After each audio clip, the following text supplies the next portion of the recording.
Catch you on the rebound. We back in the building. I got two very special guests today. My former teammate, Houston native, state champion. Shout out to North Shore. AAC regular season and tournament champion. Hurricane Harvey, philanthropist, mental health advocate. What else, man? Hey, you can add all of them to the book, man. Yes, and we also have Hannah Bott from NAMI. Okay, tell us what NAMI means, because I don't want to butcher it. That's okay. So NAMI is the National Alliance on Mental Illness. We're a nonprofit organization dedicated to mental health. Nice. And obviously, like, this show is focused around mental health. I'm a big mental health advocate just because some of the things that I dealt with while I was at SMU. Yeah. I don't know if you knew it or not, but me and two of your other teammates, I won't say their names because I don't know. Right. But we spoke to therapists. Word. We spoke to therapists the whole year. Man, that's crazy because I would have never even noticed. Yeah. But the crazy thing is, while I was at school my senior year, I talked to a therapist too. Okay. So, I mean, if you need it, you need it. So, yeah. Did it help? It helped a lot, man. I think that was the one thing that I was scared to do. Okay. To face against myself and tell myself that's what I needed. Right. Was somebody to specifically to talk to about the things that I didn't want to talk to anybody else about. It's confidential, and it made me feel at home, and it made me believe in the words that I actually wanted to say. You know, I felt comfortable and actually wanted to be true with myself and be true with my therapist. So that helped relieve a lot of stress. Not all of it, but it helped take some of the weight off me. Nice. Hannah? I went to therapy too. Yeah. Okay. Tons. Right. Yeah, no, I did. I mean, that's how I got involved with NAMI, is because I wanted to volunteer because, mental health is so important to me and the journey that I've taken throughout my life. Yeah. But yeah, I mean, college that was a hard time. I mean, coming out of transitioning from high school. Yeah. So yeah, I mean, therapy is definitely number one, still is. Okay. Yeah. What school did you go to? UNT. Green. UNT. Nice. Well, first of all, I just want to applaud y'all and thank y'all for just coming on here and just being vulnerable and just sharing y'all's story. I appreciate it. Dre, so obviously I brought you on here because you'll have a different perspective than we do. We're both athletes, and I believe some of my struggles were related to sports, and then some of them were kind of some stuff off the court. Mm-hmm. I don't know exactly what it was for you, but I know that yours is completely different. So just feel free to chime in at any time. Sure. If you feel just something on your heart that you want to say, just say it. Cool. Because the floor is open for both of you guys. Perfect. The moment I started to speak with a therapist was 2012. I lost my father. I was I don't know what it's like for you, but being African American, there's a negative stigma on therapy, and speaking to someone about your problems, it's you considered crazy or something like that. Yeah. So I was very hesitant about it, and just when I decided to just give in one day and say, all right, let's try it. Right. And it helped. I was always a very closed off person, and even when I was at SMU, bro, I kind of felt all right, I'm a senior. Yeah. I don't want any of the other guys on the team to feel I'm struggling like that, trying to hold that stature, I was. Bro. Yeah, but it's hard because you're holding that stature, but in the meantime, when you're trying to be by yourself and talk to yourself, you're not being as honest with yourself. You know what I'm saying? You're kind of living two separate lives, and that's probably one of the things that we had in common is you're putting on a facade every day. Yep.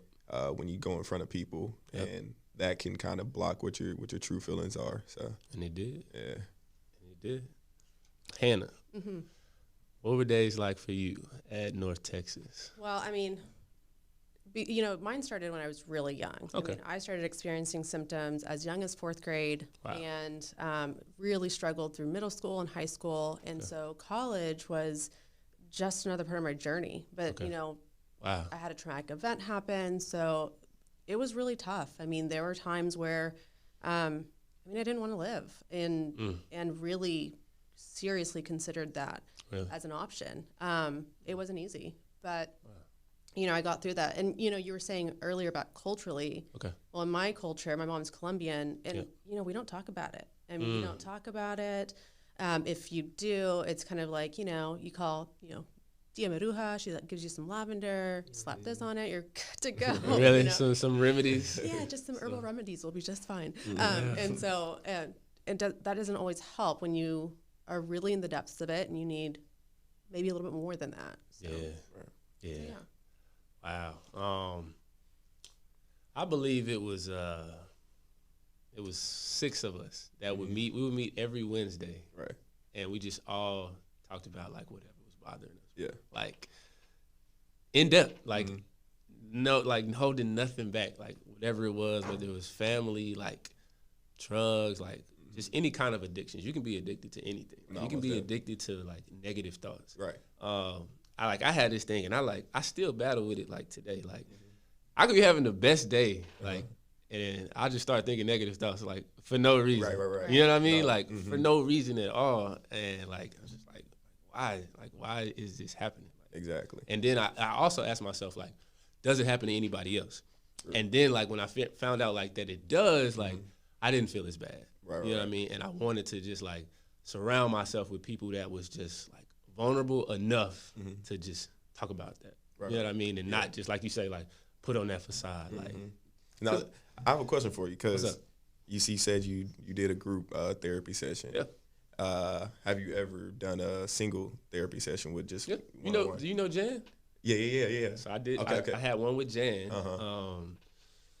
At Tech, her name was Sheila. Right. Yeah. So what would you say was the major difference between a group setting versus a one-on-one session? I feel like the group setting just to hear other people's stories, bro. Like not like everybody's story like holds weight. And it all like means something. Nobody's story is like means more than anybody else. Right. But to just hear some other people's story was just like, I think you know what I mean? It definitely puts you in a place where it's like, okay, maybe not necessarily watering down what you're going through, but it helps you like put you in a place where maybe right now in this moment I'm not doing just as bad as somebody else. You know, perspective. Exactly, Yeah, perspective. gives you that perspective. Exactly. So it kind of just changes your perspective on other people, on yourself, and just gives you that peace of mind that number one, things are going to be okay. But there's somebody out there probably that's going through tougher times than you are. True. And this is what I took control of, and that helped me a lot with going through therapy. Okay. I actually did do a therapy session with 2 other guys. Okay. And I kind of heard some of the things that they were going through, and I took that, you know, into a positive. I turned that into a positive, where the small amount of energy that I had, you know what I'm saying, outside of the hard times that I was going through, I kind of put it towards thinking about them and thinking about what they were going through, praying for them, and doing the small things for them, like just checking on them. How's your day? Do you need anything if they're sick, or just whatever it was. I just tried to use that small amount of positive energy that I had on somebody else, and I think that reciprocated and came back to me and kind of helped me smile a little bit more and be confident in what I was doing. So. That's that empathy vibe. You know, that's what is so important about connecting with others, especially when you're in your own struggles. Right. I mean, I can tell you when I started at NAMI, because I started as a volunteer, I was not really in a great place, but because I was putting my energy into helping others share their story as I was going through it at the same time, it was so healing. Right. So. Yeah. That's really what led me there. Yeah. Like I just looked up NAMI, and I just went there and met Hannah. That's and cool. I volunteered once at Green Hill. Yeah, we did the Ending the Silence. Yeah, you came and you've been involved. Yeah, you I have. tried. He checks up and makes sure anything going on if it fits in his schedule. So I love it. I love it. I'm gonna jump in there when I can. Oh man, you gotta come, bro. You gotta come. I'm trying to do this thing with Parkland where I go to the jail and kind of like observe how the therapists and psychologists deal with the inmates. Because I figure like that's a whole different type of mental battle. But like a lot of people that, you know, are even in my family or that I just grew up around, like have been to prison, and something happens when you go in there. No, You know what I mean? Like something happens to your mind, and like you said, like it's the biggest facade of like, oh, I'm a man. Like, you know, come on. I don't think you can take it on. You know you're dealing with something. Exactly. You just don't want to say it though, because it's gonna get you to that point too. Yeah, exactly. Sorry, but to get you to that point, you have to be I mean, you're probably more than likely struggling anyway. Yeah. And then to get there into a traumatic environment that's new, I can't imagine. Right. That's crazy. That's great that you're doing that though. Yeah. I mean, I seen a lot of people go to prison. Yeah. So, all right. Let's talk about Harvey, man. So you're from Houston. Were you affected? Were anybody in your family that you know affected by Harvey? I had some friends that were affected by Harvey. Okay. But my immediate family wasn't affected as bad. Okay. But some people on my street, my neighbors, got hit with some things, with some water. Okay. But Harvey was hard for me because I was at school when it happened. Okay. I was in my junior year, going into my junior year, and hurricanes have a bad place in my heart because when I was in around 6th, 7th grade, Hurricane Ike came to Houston and totally washed our house away. Wow. Roof caved in, tree hit the house, everything, water in the house. Okay. And I can remember just the panic within the house of just like making sure that we just try to stay safe. That was the number one thing, just stay safe. Everybody group around each other, and I just felt that family love. And once the hurricane passed, you just saw all the destruction, and the amount of times I've had to split up from my family just off of situations like that. Okay. Like I had to go live with a friend for 3 months. Really? My brothers and sisters had to go live with their friends, and my mom.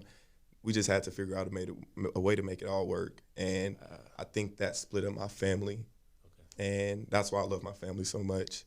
And that's why I tie all this into mental health, because when you're around your family for so much and then you get split away from them, I think that does something in relationships. It does. And I can definitely see that within my family, which we have a great relationship, but I know that we can be stronger and be closer to each other. But I just feel like the circumstances that were thrown our way, just like anything else in life, when things are thrown your way, it's just all about how it plays out. And I think the hurricane really just devastated our family more than what I thought.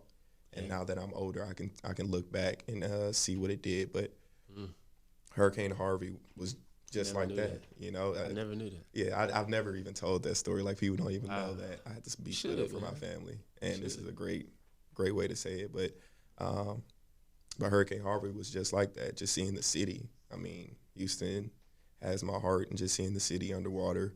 And seeing all the things that everybody did for each other, that's what gave me peace. Came together. They came together, really man, came together. like no other. So that gave me peace while I was up here in Dallas. And I just wanted to make sure as a Houstonian that I did everything possible to help and just to give back and make things easier while I was away. So Are you doing it, man? Like you're doing it every day, like being here, just speaking. Like, no, for sure. I appreciate it. You're doing it. Yeah, man. Hannah. Have you ever had anything similar to that happen? I believe we talked about kind of like where your mental health stuff started, and I'm not sure if you want to go there or if not. I'm an open book, you know. The floor is open for you. You know that I can talk. Go. Oh, feel free. Like I just think that like for sure there's like a woman or a girl, you know, that's like dealing with something similar. That like if she heard it from someone else, like she would feel like more open to like talking about it, dealing with it, facing it. Yeah. Well, I think, you know, two things really led to, you know, I mean, there's obviously a genetic component in my family, but two things really led to like just my heightened sense of trauma and like what kind of, you know, has led me there. But when I was really young, I was bullied a lot for the color of my skin. I lived in a small town in Texas and getting called all sorts of names, and that was really hard. Yeah. I just didn't like the way that I looked, and you know, you can't scrub your skin off. You try, you want it, but it doesn't work, and you have to learn to love yourself beyond that. That was a really hard lesson. Yes. And then when I was, you know, my first year of college, when I went home, I was sexually assaulted, and that was really hard. And I think the thing that made it worse, whenever something like that happens, you go to the hospital for essentially what they call a rape kit. And you are, physically checked, and then you speak to a police officer. And I had been drinking the night before, and that's what happened. And the police officer looked at me and said, well, you shouldn't have been drinking.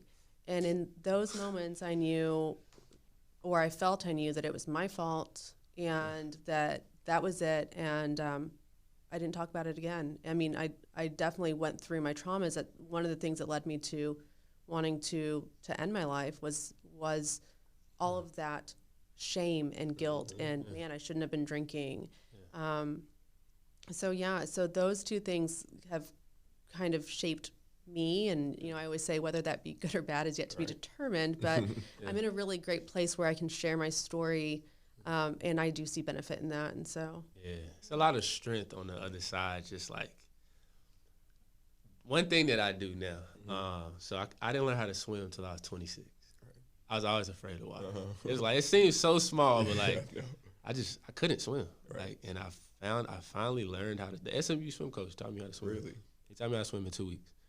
And bro, when I found out how to swim, like the fear that I had when it wasn't there anymore, anything that I feared, like I just did it. Right. You know what I mean? Yep. Even this, like, yeah, I was afraid. Like, but now if I fear something, I just do it. And then afterwards, I'm like, okay, it wasn't that bad. Right. And like, there's really nothing to fear about like anything at all. Yep. You got this quote on your page, and it says, "Remember the best times when you're at your worst." When you're at your worst. Yep. Where did that come from? Man, I've had. I think it tied into basketball. Okay. But it really, really hit me when I had my second ACL surgery. Okay. In January of 2018. Yeah. I mean, I was playing really good basketball, and before that, and all of a sudden, an injury happens. Okay. And it was probably the worst time of my life. I mean, getting prescribed hydrocodone, taking 2 every 4 hours, like feeling like a zombie for 2 weeks. Those were my worst times. Yeah. While trying to get to school, while trying to do my rehab, while not playing basketball, while trying to keep a social life, while trying to keep my head on straight. That was probably the worst time of my life. But the only thing that kept me sane and kept me molded together was watching my highlights. Okay. And it's not anything to make myself brag on myself or anything, but I literally looked back to my highlights in high school. Okay. When I said, before I won a state championship, I said I want to win a state championship. Wow. And I did it. And then I said I wanted to go to college. Like, I looked back on all the good times that I had and winning MVP and all those different things, and that's what kept me, you know what I'm saying, in the right place. So that's why I say, remember your best times at your worst, because those are the things that are going to refill you to believe that even when things are bad, there's good in it, and there's light at the end of the tunnel. So I don't know. I just believe that's a strong part of me, and it's all about, like we said, perspective and what you're thinking about at that moment. Yeah. And it's very hard to switch it from a negative to the positive.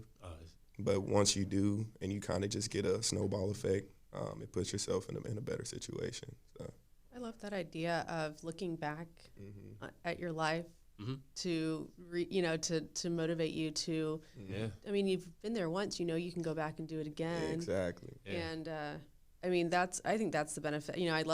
I love social media for that type of stuff, where it is like the highlight reel, sure, but memories. I mean. Yeah, I like pictures. So visual representation. Right. That's cool. So do you guys keep journals? Oh yeah. Really? Oh yeah. How long? I've had mine probably. My sister got it for me for Christmas. Okay. It was just a red journal. Yeah. Like, our Christmas is just we give each other just like small things that mean something, that mean a lot. Meaningful stuff. So she just gave me a journal, wrote her words in the back, said something like I'll need this at the right time. And I remember like 2 months after that, it was just sitting there. Yep. And then I had, that's when I got surgery and everything. And I was like, this is here for a reason. Oh, yeah. Let me just start writing down my daily schedule. And then it turned into writing down whatever came to my head. And it traveled with me everywhere I went. I had that and my Bible together. So that was my core right there. Yeah. Writing, and I love writing. I mean, that is a part of like who I am at my core, but it can be really challenging for me. Okay. As far as I have so many thoughts I want to get down on paper. Yeah. But yeah, writing is, I definitely consider myself a writer. Okay. So keeping a journal, actually, and it's funny. It's like, you wouldn't expect that to be a hard thing for a writer. Mm-hmm. Yeah. It is, because I've had writer's block for a really long time. But I have, I have a blog that it's private. Okay. No one has. So I write on there. Right. And then, I put a lot of my thoughts on social media, and that's why I use it as like a memory thing, because, one of my girlfriends said, I don't read your Instagram because it's not supposed to be for words. And I'm like, I'm sorry. That's just where I wanted my inspiration to go today. Exactly. I understand that. I've had mine, it's like high school. Oh, word. And I used to just like doodle. I used to write raps. Mm-hmm. Never took notes. Sometimes I took notes. But like you said, like being able to put my thoughts on paper. Mm-hmm. Like sometimes I just record audio. Sometimes I record video. Right. And like y'all say, when I look back, like the things that I overcame, like back then, were so much, not like harder, like because every challenge is different, but like to overcome those things and to see that I did it gave me confidence in like the thing that I like face today. I know, that's the beautiful thing, man. You gotta love growth. I think that's the number one thing, and that's a great thing within mental health. Mental health is just understanding your growth. It may not be a whole bunch at once. It may just be one percentage. I always say, just put a penny in the jar today. Just put a penny in the jar, and you're gonna see eventually, as you just keep adding pennies and just keep getting better and better slowly. You'll look back one day and you'll be like, oh wow, there's 100 pennies in there. It's full. I put in 100 days of work. So that just continues to give you confidence down the road to get 200, 300, 400. So I like that. I like that. Mm-hmm. I will say that I have like a stack of diaries from. Yes, when I was a girl, and all the way up. I even have some from college, so I still have all of those memories. You still read them? Yeah, I have gone back and read them. I don't know if they're that helpful, but sometimes it does give you perspective. And I have an online diary. You got to understand, I'm real old. So back when I started on my little PC, they had just opened up freeopendiary.com. I still have those from 2002. Oh, wow. So it's crazy to read those. It's crazy to read those. You lost me. I don't know. My diary? What is that?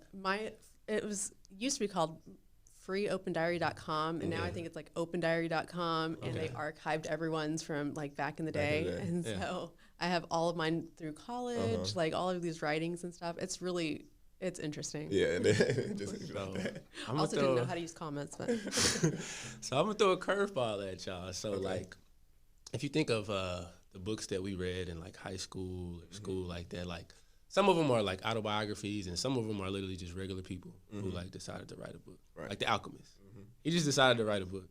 Right. So the thing about your journals that you have, it's actually a book. You can publish it. That's it. You literally can. You can publish it, and you don't even realize that you've been writing a book about your life.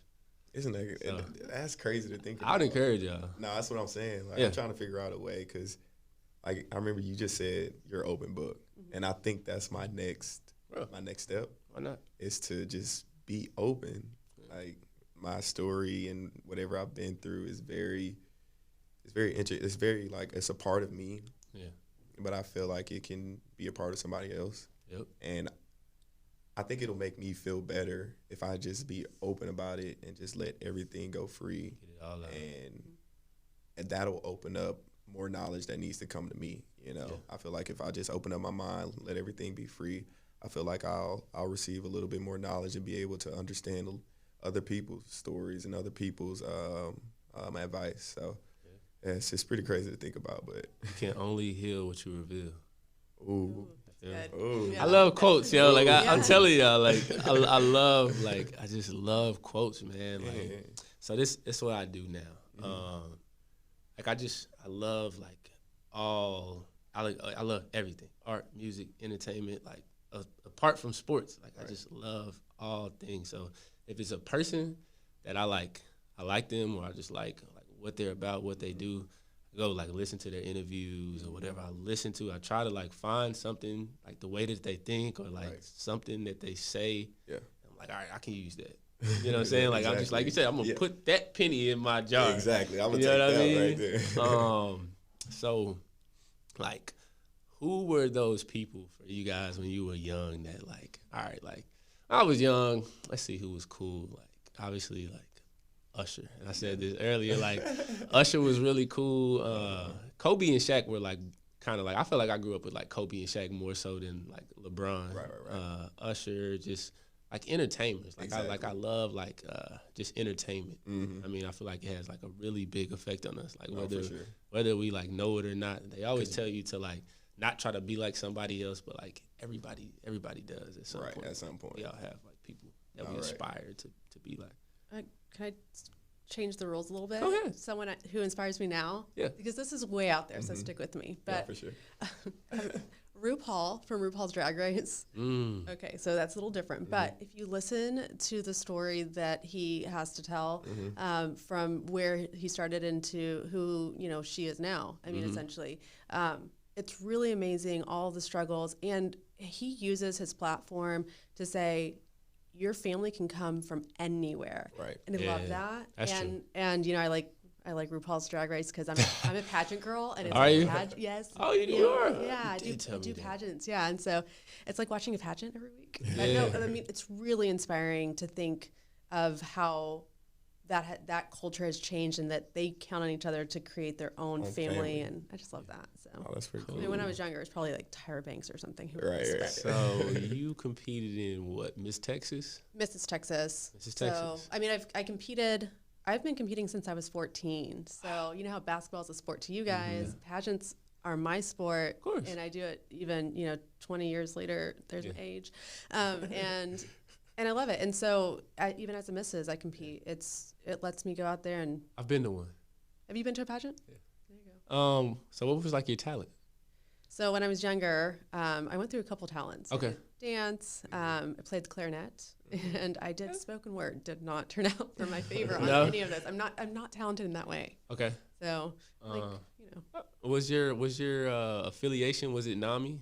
Didn't you have to have a platform? A platform. Yeah. So actually, when I was younger, no, I didn't really have anything like that. But I did find out about NAMI through a pageant girl. That's how I found NAMI. I wanted to start sharing my story and being an open book, like we were talking about. Yeah.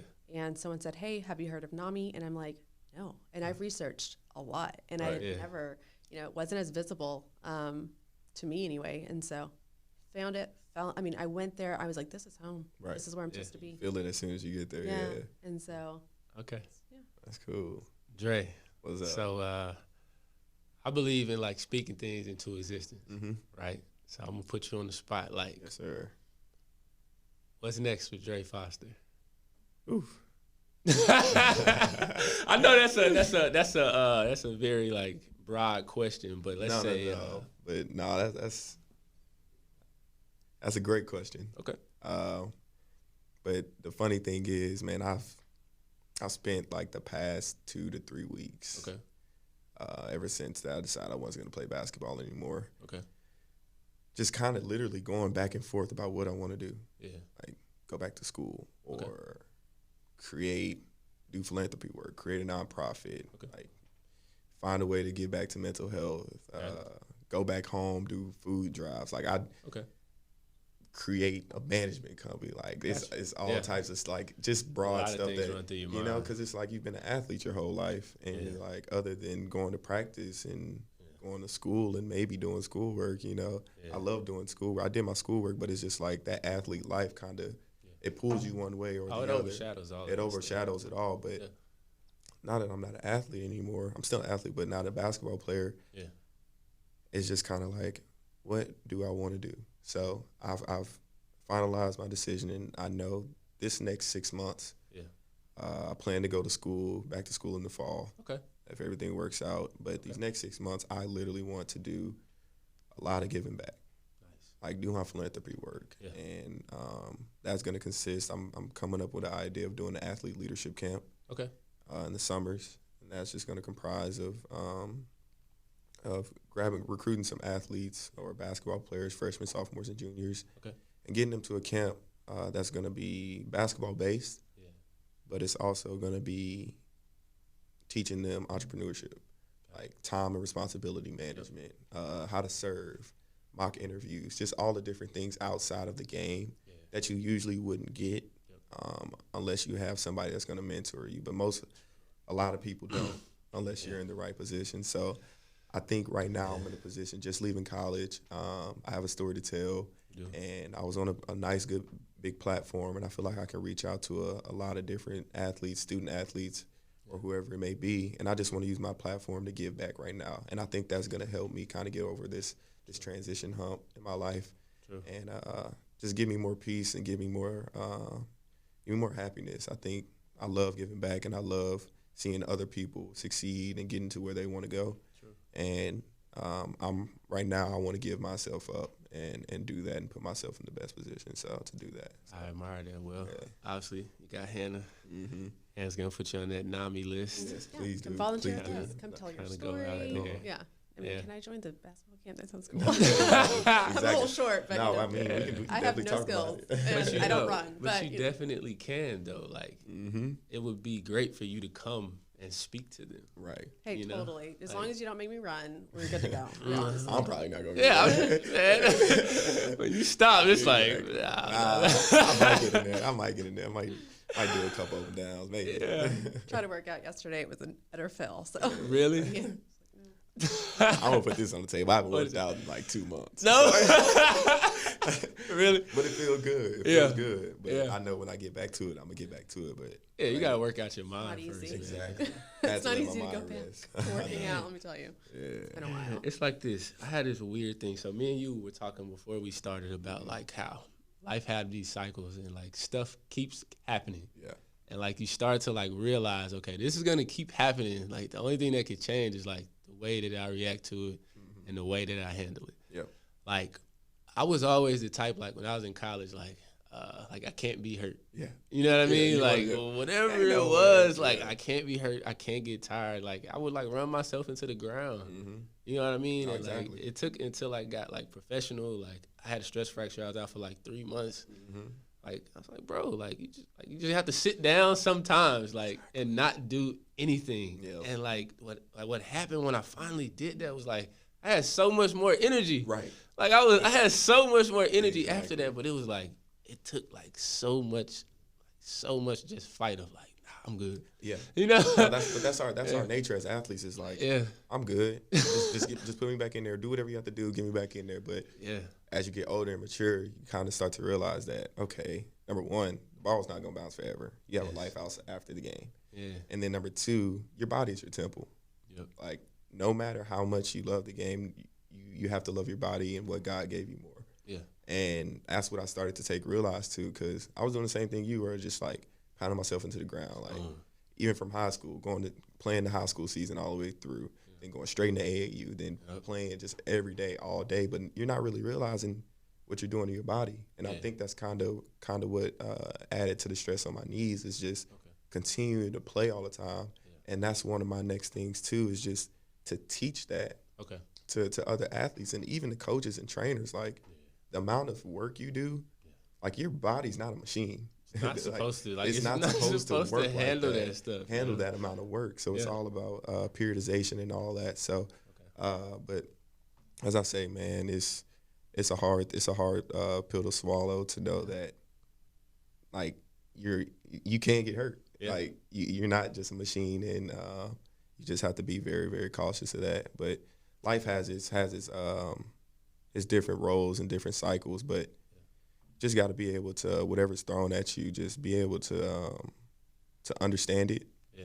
Number one, understand your feelings, and then make a great decision after that. I mean, you really have to sit yourself down and think about what's the best move to move forward. So. True. Hannah, you've been a little quiet over there. I don't want to just Exactly. I don't want to just leave you over there. No, for sure. Yeah, man, that's all good stuff, man. I really just appreciate y'all coming. That's great. So, I never read books in high school, never. And for some reason, like my mom had like a book. It was about Sidney Poitier, the actor. You know who that is? He's like one of the like first black actors. It's called Measure of a Man. It was just sitting around my house. And And for whatever reason, like, I just decided to read it. Like, whatever it was, like, I decided to read it. And then, like, I just fell in love with, like, reading. Just fell in love with, like, books, just nonfiction and fiction, because it's like it took my mind to another place. You know what I'm saying? That movies wouldn't do, that like music wouldn't do. It just took my mind to another place. I could be anywhere in the world. You know what I mean? Like through this book. Exactly. One of my favorite books was like obviously like a lot of people say like The Alchemist, and The Alchemist is like a really good book. But what about you guys? You guys read? It could be a movie. It could be a song. It could be like anything, like art wise. Like I love like art is visual, it's audible, like there's a lot of different forms of art. Like what are those things for y'all? It could be art, music, books, like that just they take you to another place or they take you back to a place. Yeah, I'm actually a really big read. I read a lot, but I don't read anything of substance, so I wouldn't say you don't books, know that. Trust me, I know. Okay. Because I read to completely escape, and that's that's my thing. But songs can. I'm not a huge music person, but when I do listen to songs, they have to mean something. So things like "Rise Up" for me are really important. There's an artist right now that she has a song, and I can't remember the name, of course, because that would be too easy. You know the words? No, I don't want to sing. you don't want me to sing. No. But those types of things really resonate with me. I've always wanted to be a singer, though. I'm not very good. Really? Gotta believe. You gotta believe. I swear. I'm good at other things. First part. Yeah. Yeah, you just gotta I try to believe, man. You'd be surprised, like, of the people that actually like have become successful. Like, they were like no different from any of us. Right. They just believed. Like, Right. They really just believed. Like, Yeah. it's like, I'm just gonna do it. Right. I'm gonna try it. I listen to a lot of stories about pageant girls and pageant queens and people who have made it in that world, because that is when you think about it, you've got difficult. It is difficult. That's you've got hard. one winner, and that's it. And so for me, I spend a lot of time reading their stories and learning about them and how they have, and listen to podcasts about pageants and things like that, because that's kind of where my interests lie right now. And it is. I mean, it's inspiring to hear how a lot of girls started with nothing and how how they got to where they are, and oftentimes that's why you get into pageantry, because it is it seems really like dreamlike when you're looking at it. Really? Beautiful gowns and all these things, and then you start getting into it, and there's so much hard work that is put behind it. Exactly. And I was shocked. Yeah. I was really I know shocked. you've been the one, huh? So you seen kind of. I was impressed. Yeah. It's like a competition, just like really basketball. But there's so much preparation, and then there's one game. You get one chance. Exactly. That mental focus has to be unbelievable. So the mental game's really important. Being able to express yourself in 5 minutes of an interview, maybe. Right. Sometimes they're 3-minute interviews. Yeah. And then showing who you are and your personality on stage is, it is, for lack of better terms, it is a sport in its own way. Right. So oftentimes I read inspirational stories about other women who, inspire me to be better and to try something new and different. So that's solid, man. I never read either. I never could stay focused on reading, because I'll read and then I'll read the same line twice on accident. So it was one of those things for me. So, but as I got older, I like to read like nonfiction.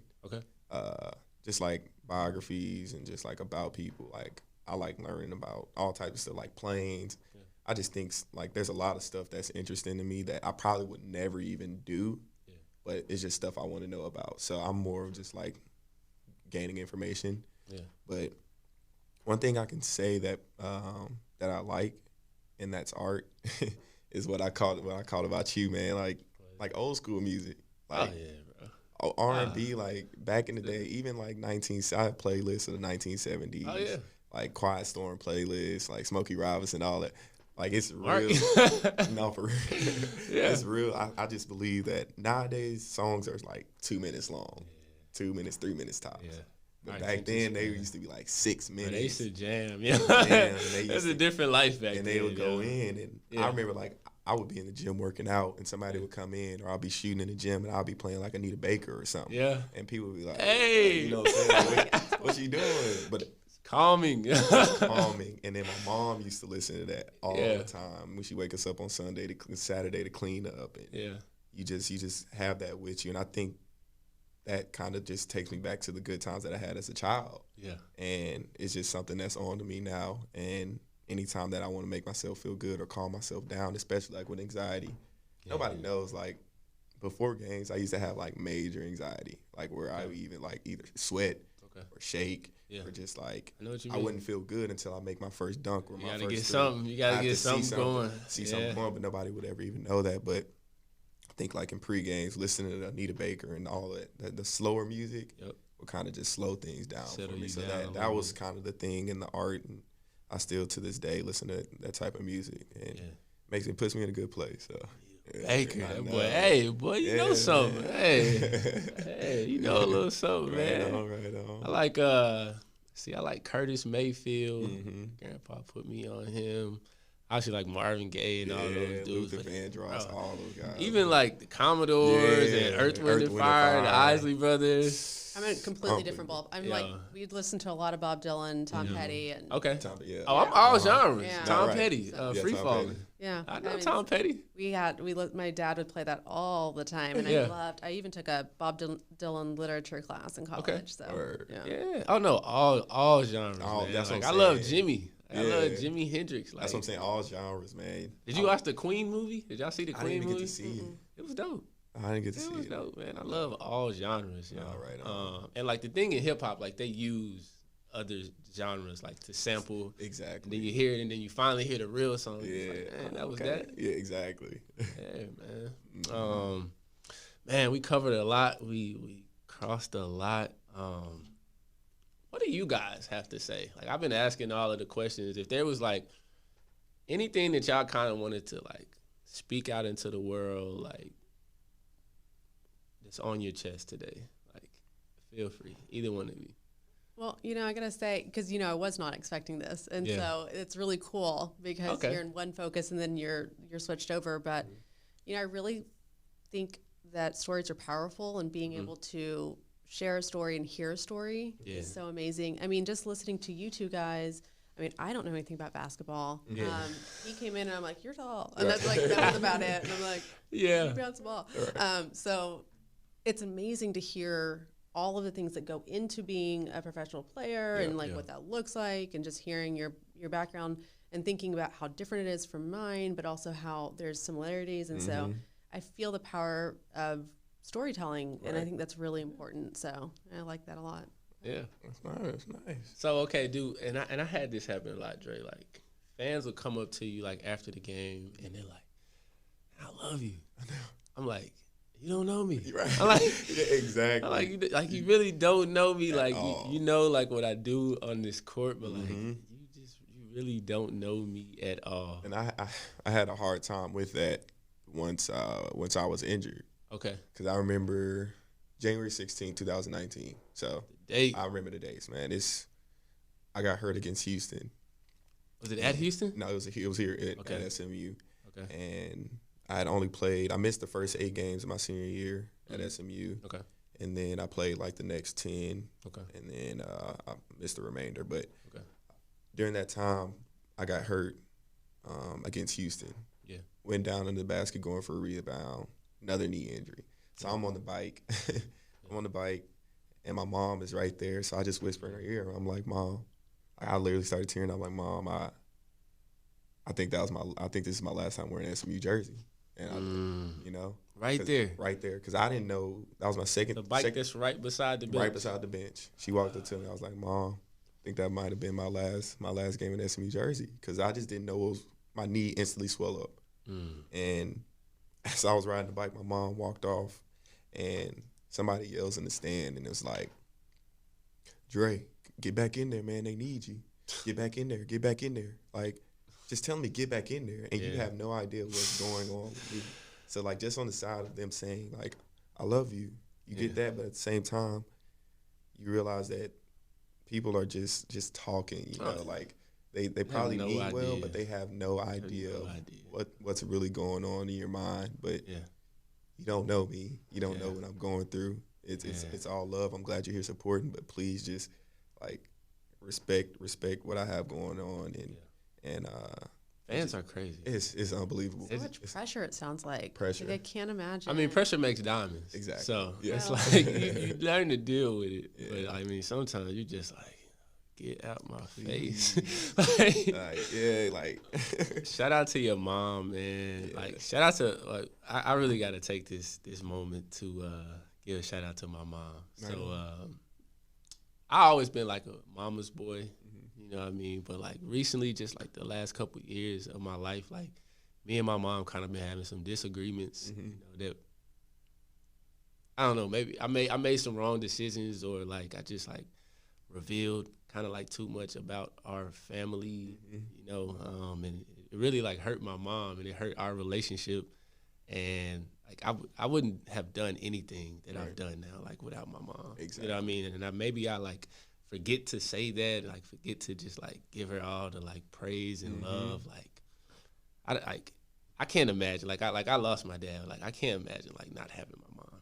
Like the mom, like in my situation, like the moms are like the glue of the family. Yep. Like she takes care of like everyone. She'll drop anything like on a dime and like just be there. Like I don't know how. It's just a different type of love. It's a different type of love, like unconditional. Right. I have a unique perspective on it because I am a mom, and I have my own mom, and so you know, it is. I mean, when you are a mom, I mean, you've never been in love like that before. Okay. I mean, honestly, and you know, your child is your whole world, and doesn't matter. Like this morning was awful, but I'm excited to go pick her up from school and to hug her again. And you do. I mean, you love them unconditionally. You do drop everything for them. That's your entire world. That's why you do it.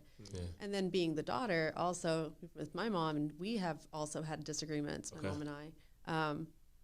Yeah, I mean, that's hard. It's a hard balance of both of those relationships, and to just know that my mom loves me through those moments, and it's because she loves me through those moments that I can love my own child through those moments. Right. So because she never gives up on me, which I'm like, you probably should have. But she won't. She won't. And I just cannot imagine ever giving up on my girl. Like, so, Jarrey, I know your mom, man. Like, how did it like take a toll on her, your injury and all of that stuff?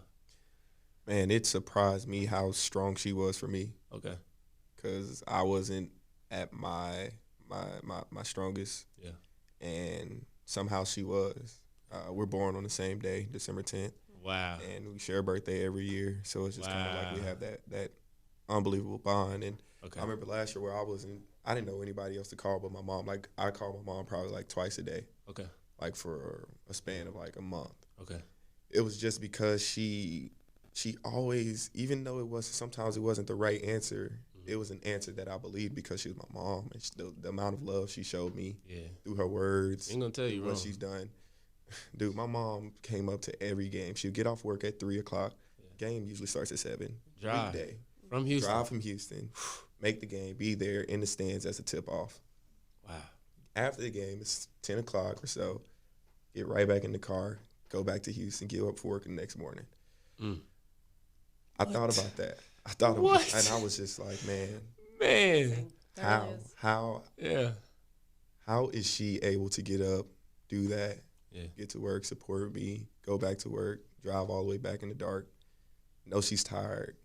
So that gave me strength to know that I can get up out the bed the next day, even when it was on my hardest days where I didn't want to get up. There was sunlight coming through the window, but I didn't feel it. Yeah. But knowing that she was going to come up there and she was driving back and forth, doing whatever it took to give me the strength I need, that just pushed me even more. So, like, that love that she showed me and that care, man, I think that's what propelled me to move forward. And that's what I cherish the most with our relationship. Yeah. There's so much that goes into just, like, being there.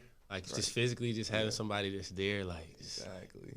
Can I go ahead. interject? Oh, no, please interrupt. Because we're talking about moms, and I just, when y'all were talking about your moms doing those things for you, my mom does tons for me, but I'll tell you, it was my stepdad who, for me, was really instrumental in letting me understand what unconditional love meant. I mean, he did not have to love me, and he loved me unconditionally, and he loved my daughter Mia unconditionally.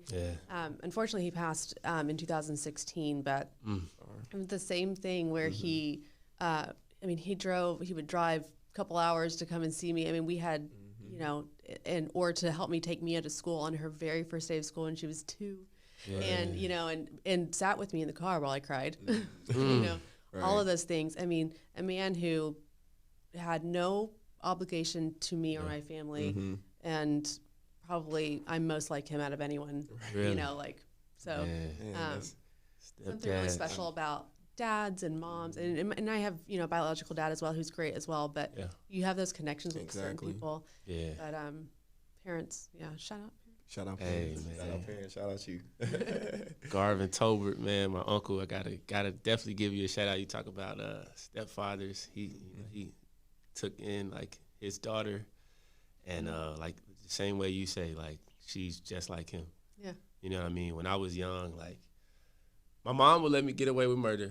My dad was like disciplined. Exactly. He was so disciplined that I was like, I don't want to say I was afraid of him, but like, I couldn't talk to him the way I could talk to my mom.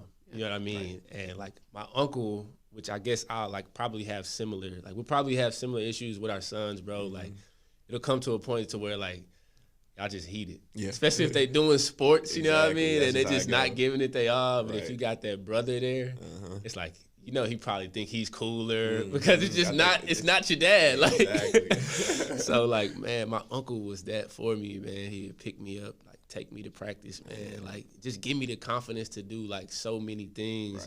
Like, and he never like, it was always like encouragement. Never like, nah, you can't do that. They would trick us and say like, you can't do it just to make you motivate do it. But like, for sure, like he just gave me like so much confidence, man. And like his daughter, runs track at Oklahoma. His son is about to go to, he took a visit to Memphis for track. Man, like he's just like a big, like influential, like part of my life. Oh man, that's those things matter, man. Those people matter, and that's why we gotta be those people to the other people. So it's feel good, man. Yeah. I love this. All right. I love this, man. I could do this all day. I'll hear that. Last thing, I'll let you go first. Okay. You can speak to Hannah at 16, knowing what you know now. You're a mother. You know, you've done and accomplished like so many things. Knowing what you know now, what would you say to your younger self? Well, first, don't do that to your hair. What is that? Don't cut your hair off on a band trip. That's number one rule. No. But secondly, I think it's, you know, it's going to get better. Yeah. You will find love for yourself. You will not always hate yourself, and you won't hate the way that you look. And you will find someone who replaces your negative words about yourself with words like strong and brave and helps you through those really dark times. There's hope. And I think that at that age, I needed to hear, "There's hope," and you're worthy. Right. Yeah. Go on. My 16-year-old self needed a lot. So. As all of us. No, same with me. I mean, it's what I would say to myself at 16 is live in the moment. Okay. Because I feel like I put a lot of pressure on myself looking back.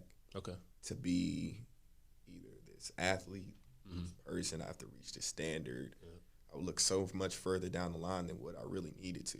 Okay. You know, it's always good to plan, but it's not always good to put a step before, way before than what you're ready for. You can't spend tomorrow. You can't spend today thinking about tomorrow. Exactly. That's my quote right here. Quote guy, man. But I feel like I need like a quote dictionary in order to like. I got a lot. I just write it down. I'm gonna rewatch this and I'm gonna rewrite it all down. I know. Anything I hear that's clever, I write it down. No, I mean, next time I hang out with you, you're gonna lead me through. I got a quote. Yeah. All right. No, we're gonna do a NAMI event. For sure. Of quotes? Yeah. Just an event, man. Yeah, that'd be cool. Yeah, we gotta set that up. Yeah, I think that'd be real cool. Man. That's it, man. Like, what would y'all have, like, a question for me, you know? You know, coming in here, I think my biggest question to you, I mean, I haven't seen you. I just want to know, how are you? And I think that's such an important question to ask people. Like, how are you really? Well, I got released, and, like, I wasn't really, like, the happiest about that. But, I mean, like I say, like, I believe in God. And, like, right when it happened, like, he showed me his presence. So I kind of was, like, content with the situation. So I just told myself, like, just continue, like, doing what you're doing. Like, this podcast is something, like, that I've always wanted to do.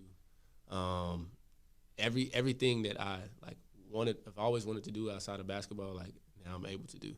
So just, like, continue in my pursuits. Like, don't give up. Like, I'm going to fail some things, but, like, the failure is a lesson. Like, you don't lose, you, like, learn. Right. Like, I look at everything like that. Like, you don't lose, like, you learn. Exactly. And, like, I always gain more. So, like, the reason this show is called, like, Catch You on the Rebound. Like, you know, like, rebounding was, like, what I did, bro. Right. Like, I was never the best on the team, Right. but I was the best at rebounding. Yeah. So, like, I can say that in firsthand. with my life, like, I shoot as many shots as I want every day. Mm-hmm. The ones I miss, it's like, all right, Boom. I got another rebound. Exactly. I'm going to keep doing, and I just keep getting rebounds in life. And, like, that's how you use, like, sports. Right. Take you to transition you to the next thing in your life. Whatever that drive was that you had, like, even when you were competing, like, whatever, like, really, like, inspired you. Yeah. Like, you can use that forever. I'm still competing.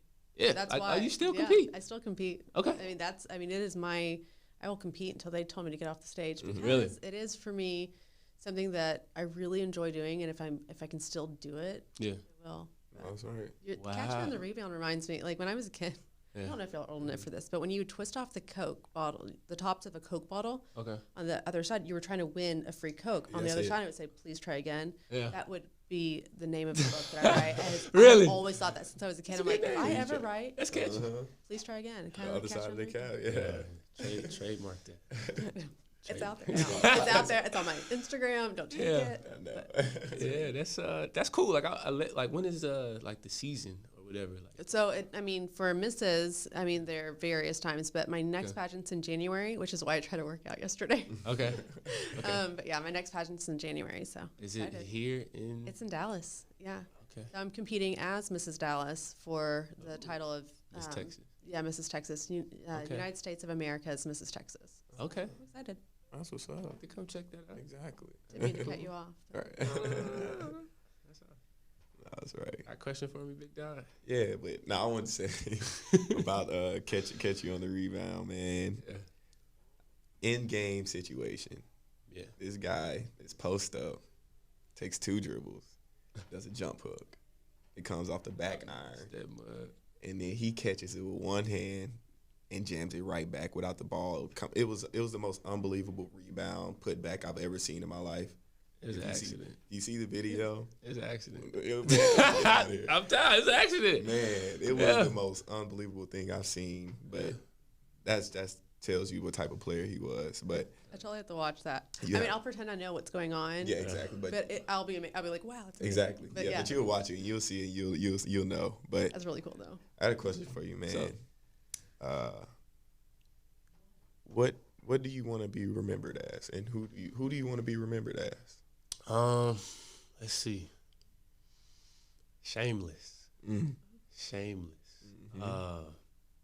Shameless, bro. Like, it's like I used to just like when I was young, like, I couldn't really like speak. Right. Just like public speaking just terrified me, bro. I was at Texas Tech and I took a speech class, and like the professor just like he just had confidence in me. Right. So like I just started like every day he would have a bag. Right. And you reach into the bag and you have to talk about like whatever it is. And I was just like, all right, when he asked me, I'm gonna be the first one to do it every single time, bro. Yeah. And like starting to like that, to learning how to swim, bro, like just like being like shameless. That's it. Like when I go out and like try something, like whatever it is, like I know that if I try and I give my all, like I don't have anything to be like upset about. Like I just want to be like shameless. That's right. I like that. Like a lot of times, like even as a teammate, bro, like I feel like I could have been a better teammate, and like part of that was just like not wanting y'all to feel like I was like hurting. Exactly. Something like that, bro. All right. And it took me like time in life to like realize that, to just like, bro, like it's okay. Like it's, you know what I mean? Yeah, but like right on. Shameless. No, that's what's up. I like that. I like that a lot, man. Yeah. I think it's amazing that you two athletes are just so open. This is going to help so many people. So, man, I didn't even know what this would turn out to. I remember he picked me up for my official visit from that day, man. I didn't know what it was going to turn into, but he was like, this is a good spot for you at SMU. And he hosted me on my visit.